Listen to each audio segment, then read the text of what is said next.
Salud y buenos alimentos. Medio siglo. Medio siglo de la Marcha Verde. Ha transcurrido desde otoño del 75, que es cuando se produjo, un acontecimiento estrechamente ligado a la muerte de Franco y estrechamente ligado al su sucesor, al ascenso del sucesor. Es un acontecimiento que todavía hoy, bueno, ayer mismo ya la Unión Europea había tomado una decisión con respecto al Sáhara Occidental, que todavía sigue trayendo cola, y por eso es un motivo de más para tratarlo. Más o menos sabemos la diferencia que hay entre mirar las cosas a toro pasado, o desde fuera, y cuando está sucediendo la situación. Existe cierta ventaja en ver las cosas posteriormente, pero es una visión lejana, muy condicionada por lagunas y la práctica imposibilidad de regresar al pasado para tapar descubrir esas lagunas. Todo lo que aquí exponemos es sencillo de comprobar, ¿eh? Cuando no sea así ya lo diremos. Además de lo que ve el público en ese momento o después, muchos acontecimientos son consecuencia de maniobras orquestales en la oscuridad.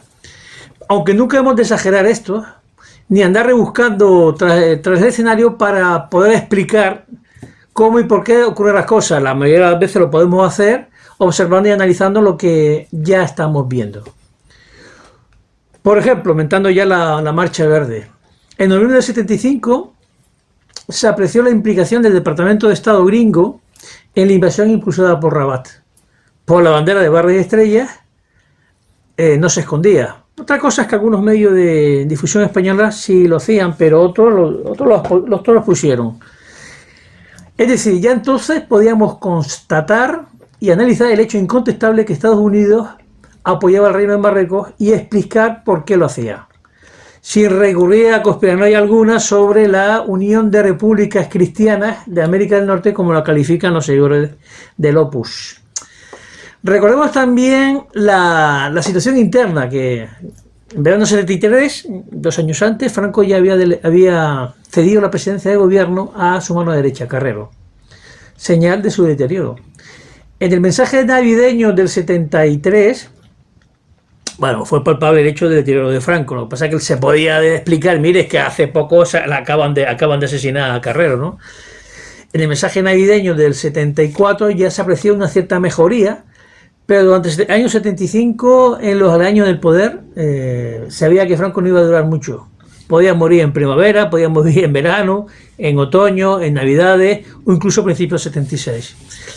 En otoño del 75, muchos percibían que a Franco le quedaban pocos telediarios.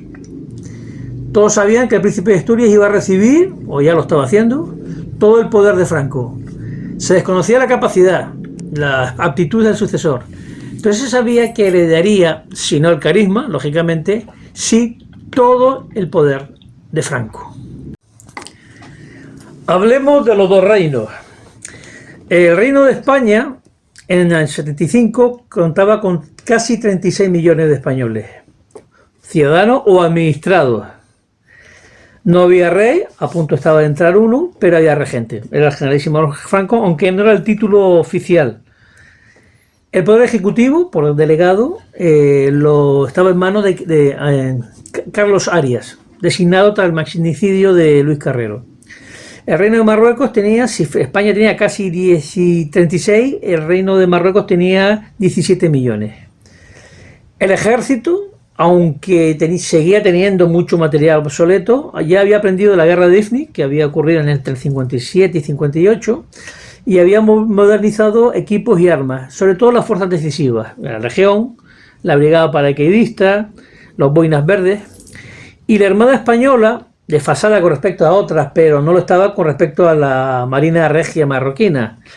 La española era abrumadoramente superior, y lo mismo ocurre ahora, ¿eh? Y igual ocurriría con el ejército del aire.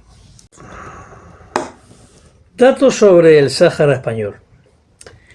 La extensión era de 266.000 kilómetros cuadrados y 1.100 de costa. ¿Cuánto sabe? A ver, la superficie de Andalucía, Extremadura, más La Mancha, más Murcia, más Valencia y Madrid, suman 253.000 kilómetros cuadrados, menos que el Sáhara Occidental. Digamos, bueno, es que eso todo era desierto. Sí, ciertamente todo el Sáhara es una zona desértica. Pequeños oasis, pero vamos, muy, muy pequeños. Pero para darnos cuenta de la superficie que alberga, ¿no? En el 67, la población nativa, árabe Hassanía, Tecnas y Argivaces al norte, Ulad de Limes al sur, habían otras dos en el centro, pero si no, ya con decir Tecnas y Argivaces ya la gente ya se puede, con estos nombres ya se quedan, ¿no? Son de origen de origen cenagí, bereber, pero estaban ya todos arabizados de hacía muchísimo tiempo. Se convirtió en el 67 jurídicamente en española. Otro dice que fue en el 56, no, fue en el 67 porque es cuando se publicó la ley se promulgó la ley de tolerancia religiosa. Porque hasta el 67 era obligado ser católico por ser español. La población sahariana, otros dicen saharaui, pero el término español, el gentilicio español es sahariano, nunca habían sido españoles.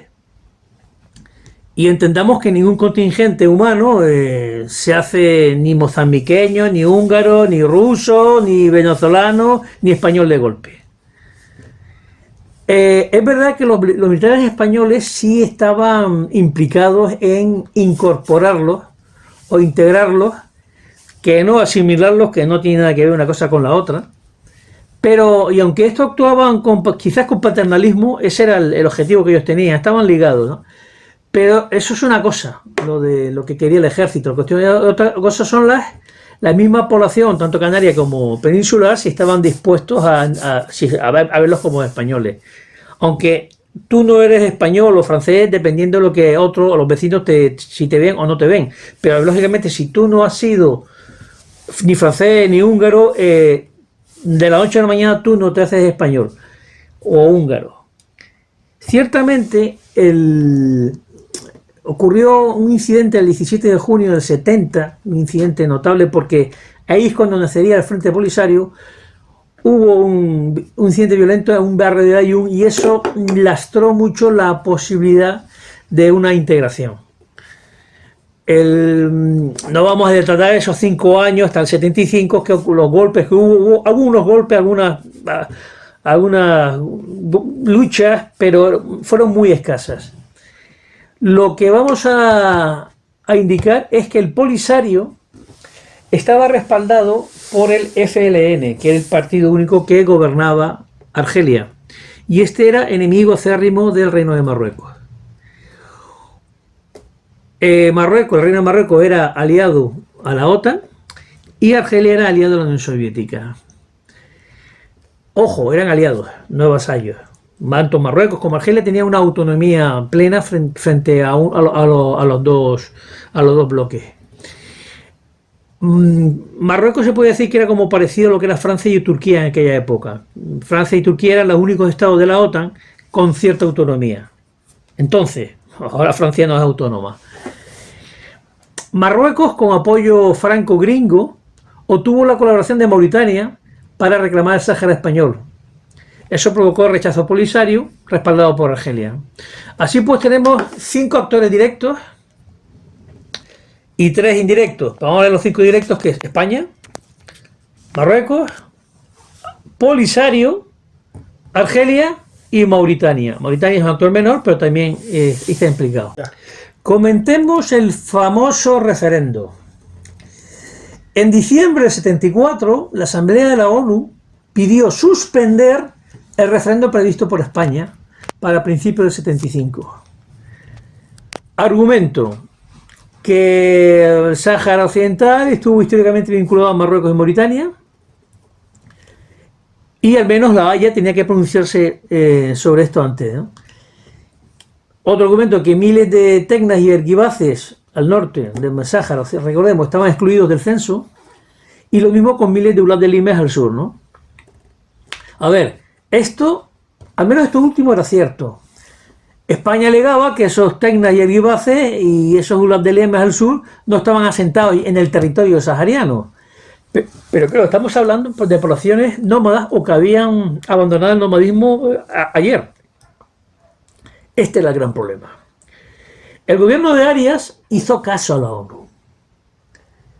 Esto es importante recordarlo porque durante medio siglo soportaremos una literatura, sobre todo académica, que es como el clero jurídico actual, los periodistas son como los bardos, con respecto de ciertos partidos donde se despotrica, como no, de España entera, descalificándola por no cumplir con la ONU, cuando lo primero que hizo España fue obedecer a la ONU, hecho que dejó a España en una posición bastante difícil. Miren ustedes, a ver, se puede comprender y hasta justificar esa petición de la ONU, de suspender ese primer referéndum.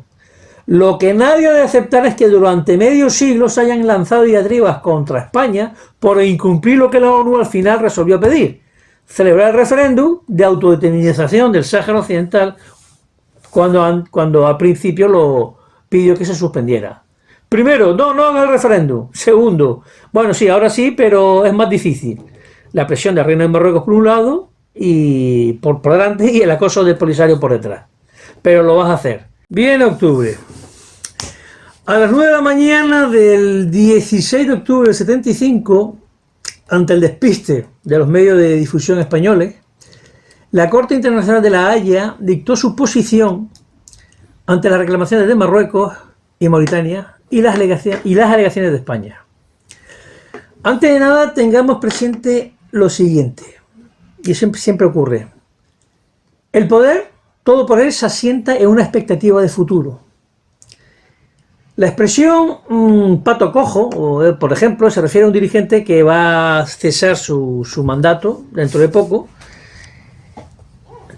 ya sea por terminar o porque se va a morir, ¿no? Un ejemplo de esto es lo que ocurrió en el 75 con el diario Pueblo. Antes, ya no se da, existía lo que llama la prensa vespertina, es decir, periódicos que se vendían de tarde.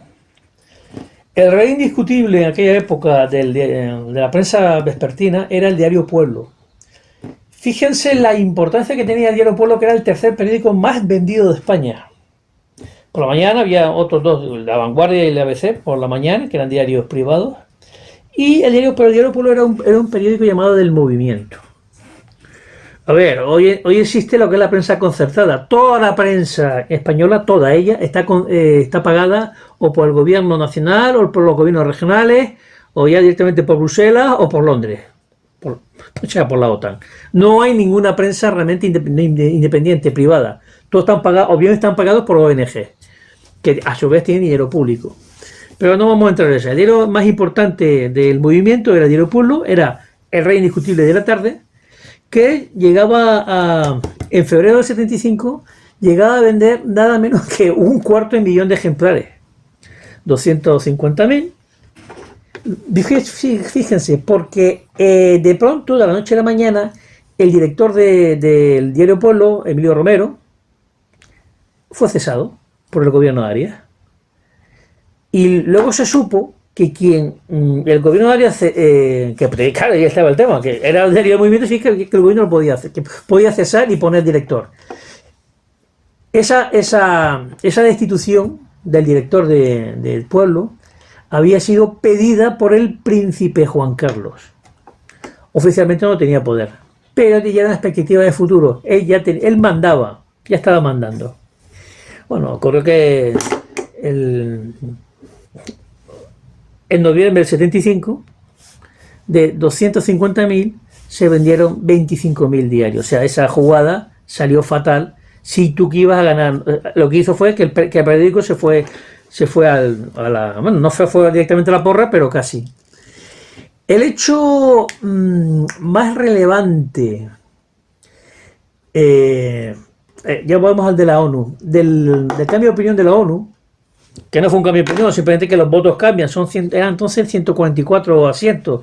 Basta que por estrategia de un país pues cambie y modifica su voto. A ver, lo que va más importante ese año 75 es que en España es que el futuro rey de la reconciliación, de la democracia, ya estaba mandando. Es otra situación que no han registrado en la memoria de la transición ejemplar a la democracia. Curiosamente, parece que Juan Carlos recibió el poder de golpe el 22 de noviembre. No, ya lo tenía antes. Volvamos a Holanda.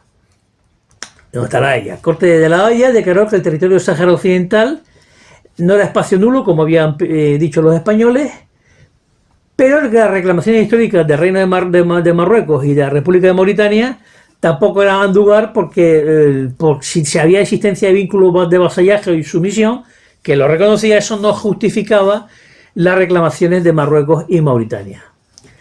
Otro detalle que es importante destacar, porque es hablando justamente del personaje de Hassan II, rey de Marruecos. No conozco ningún caso de un rey que tuviese la capacidad de oratoria en televisión de Hassan II. Hablaba muy bien en árabe y hablaba muy bien en francés. Estamos hablando de una época en la cual la televisión, que en el año 50 prácticamente nadie tenía televisión, al final de los 50, 60 y 70 es cuando se extiende la televisión como medio de comunicación en las casas, muchas casas de España, de Marruecos o en los bares. En el año 75 tú podías ver perfectamente al rey de Marruecos en un bar. Bueno, Hassan II, esa capacidad oratoria, esa habilidad que prácticamente ningún rey tiene, pues lo supo aprovechar. Bueno, coincidencias en la historia. El rey Hassan II estaba, por supuesto, pendiente del dictamen. Sabía muy bien que tal resolución apenas iba a despertar la atención de los medios. Pero cuando Hassan II apareció en televisión, con todo desparpajo, afirmó: el derecho ha prevalecido sobre la injusticia. Y seguidamente anunció la preparación de la Marcha Verde. Claro, aunque sea mentira lo que había dicho Hassan II, el hecho de anunciar la Marcha Verde eclipsó la mentira que había dicho. Porque lo importante era el hecho de que iba a desencadenarse la marcha. Marruecos transportó 350.000 civiles junto a militares que iban detrás cerca del paralelo 2740, la separación entre España y Marruecos. El plan fue diseñado por el edificio Harry Truman, es la sede del Departamento de Estado gringo, y apoyado por los elíseos. ¿Por qué? ¿Y por qué se implicaba, lógicamente, ante la amenaza de Argelia? Marruecos era su aliado frente a Argelia, apoyado por los soviéticos. Los voluntarios iban armados con coranes de tapa verde, ¿no? Que puede ser roja, pero bueno, en ese momento lo importaba la tapa verde, por supuesto con bandera de Marruecos y con banderas de Estados Unidos. Y aunque los medios de masas de hoy lo olviden, este hecho indicaba que Estados Unidos estaba detrás de todo. Ya entramos en noviembre, 2 de noviembre. Franco dio la orden inequívoca de defender el Sáhara. Esta decisión se anunció sin problema. Bueno, se mandó a unidades de vanguardia, lógicamente agrupaciones Lince, Gacela, Chacal, indica que eran tropas de infantería ligera. Se mandó 3 banderas legionarias, una ya estaba allí, que era la 7ª. Se mandó 2 banderas paracaidistas y 3 batallones de infantería de Canarias, Tenerife, de Gran Canaria y Fuerteventura, y se mandó el mejor batallón de la Brunete, acorazada, ¿no? Entonces se llamaba Alcázar de Toledo. Lo que hicieron fue, porque los militares españoles colocaron allí una línea de minas, los letreros avisando que había minas, los letreros lógicamente en árabe y en francés, no los ponían en castellano ni en griego, eso no había, era inequívoco lo que había allí. Y claro, pero que pasa es que Franco que inmediatamente era al hospital. ¿Qué ocurrió? La orden de Franco estaba clara. Mire, eso no se explica por qué. Se puede estar en contra de una decisión, se puede estar a favor. o decir que uno no sabe, uno contesta. Pero es despreciable ocultar que la última orden de Franco fue defender el Sáhara Occidental. Digo que puede estar de acuerdo o en contra. Lo que no puede hacer es ocultarlo. Porque fue esa orden, no otra. Y ya es el colmo de la falta de vergüenza que medios de comunicación, que academias, hayan estado condenando, lamentando la entrega del Sáhara Occidental sin haber celebrado el referéndum, al tiempo que están ocultando quién ordenó entregar el Sáhara a Marruecos y a Mauritania. ¿Qué figura lo hizo? Lógicamente todo el mundo, no hace falta ser muy inteligente para saberlo. Si accedemos a internet, si accedemos a trabajos académicos, a reportajes televisivos, reseñas de la prensa, durante medio siglo, por eso digo que está en cola antes de otras cosas, se pasa de puntilla o se oculta deliberadamente que Franco dio esa orden y se oculta deliberadamente quién dio la contraorden. Mire, por eso entramos en las lamentaciones saharianas. No hay cosa más que enfade a uno, a mucha gente, es soltarle algo que él sabe que era así, pero que él ha colaborado, ha participado en esconderlo. Otra vez lo repetimos. Uno puede estar de acuerdo con haber entregado el Sáhara Occidental, puede condenar la cesión, pueden cogerse de hombres, pero es impresentable, si lamentas la entrega, esconder quién decidió la entrega. Esto es lo más revelador. Siempre cuando vemos a una figura política, a un portavoz, una referencia en cualquier campo, denunciar cualquier cosa, lamentarse, mostrarse muy indignado con esto que pasa aquí, o pasa, ¿verdad o no verdad?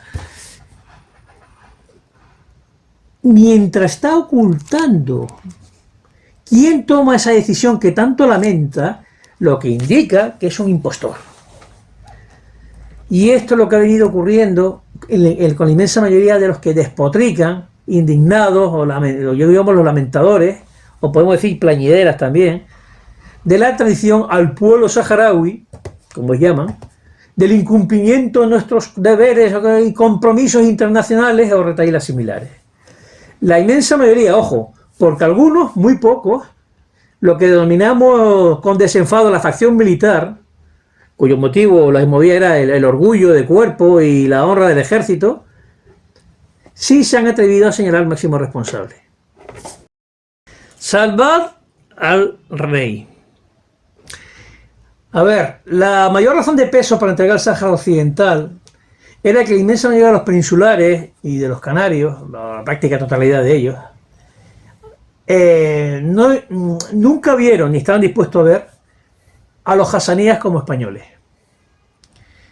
Y la inmensa mayoría de los saharianos tampoco se veían como españoles. Digo que eso no es el único motivo para decir que tú eres de aquí o eres de allá, pero es importante. La condición nacional, por supuesto, no depende de cómo te sientas tú o cómo te ven los vecinos. Depende de la historia. 8 años no son suficientes para asentar una pertenencia. Sea como fuese, fue Juan Carlos de Borbón quien resolvió finalmente que ni el territorio ni los saharianos eran españoles. Punto. Fíjense ustedes hasta qué punto ha llegado el despiste intencionado de muchos españoles, de los medios a favor o en contra, que durante décadas han reaccionado llamando conspiranoicos o ultraderechistas nostálgicos o republicanos o resentidos izquierdistas. Bueno, a cada parroquia le ponen un término para bloquear las mentes, a quienes reseñaban lo evidente, que fue primero el príncipe y luego el rey quien tomó esa decisión. No puede ser de otra forma. O sea que a partir del 22 de noviembre el rey esta persona era tonta, no se enteraba de nada. Este despiste general para proteger al rey de la transición ejemplar a la democracia ha sido regimiento acorazado de los adheridos al régimen. Claro, de los que eran adheridos al régimen de Franco hasta la muerte, y luego fueron vanguardia de lo que se llama el centro de derecha democrático, vanguardia del nuevo régimen, ¿no? Y ha sido la legión, la llamada izquierda progresista, toda ella antifranquista, sobre todo una vez muerta Franco, las que también han apoyado este despiste, ¿no? Aquí han coincidido casi todos, menos la facción militar, lo que llamamos facción militar, ¿no? Pero esto quedaron relegados. Casi toda la literatura de lamentaciones progresistas, no solo progresistas, también fue otras fuerzas minoritarias, que trata de cargar la responsabilidad en el presidente Arias, como si el presidente Arias no estuviese bajo las órdenes del rey. Pero la responsabilidad, lo que descarga, esta gente descarga la responsabilidad en el pueblo español, no en el Estado ni en el rey. Hay que salvar a toda costa al rey, ¿no? Y aunque sea por cercanía geográfica, y ahí que se haga un comentario sobre la izquierda canarista, que es la que se llena la boca del apoyo al pueblo saharaui y tal, estos nunca han dicho nada de quién fue el responsable de la entrega del Sáhara. Este hecho les retrata. La mayoría de quienes lamentan indignados la entrega del Sáhara han venido escondiendo que la decisión fue, repito, del rey. Por tanto, coincide con quienes han aprobado abiertamente esa entrega. Como en tantas cosas del régimen actual, tenemos un juego donde se aparentan fuerzas opuestas a aquellos que coinciden en lo fundamental. Hasta la próxima, si Dios quiere.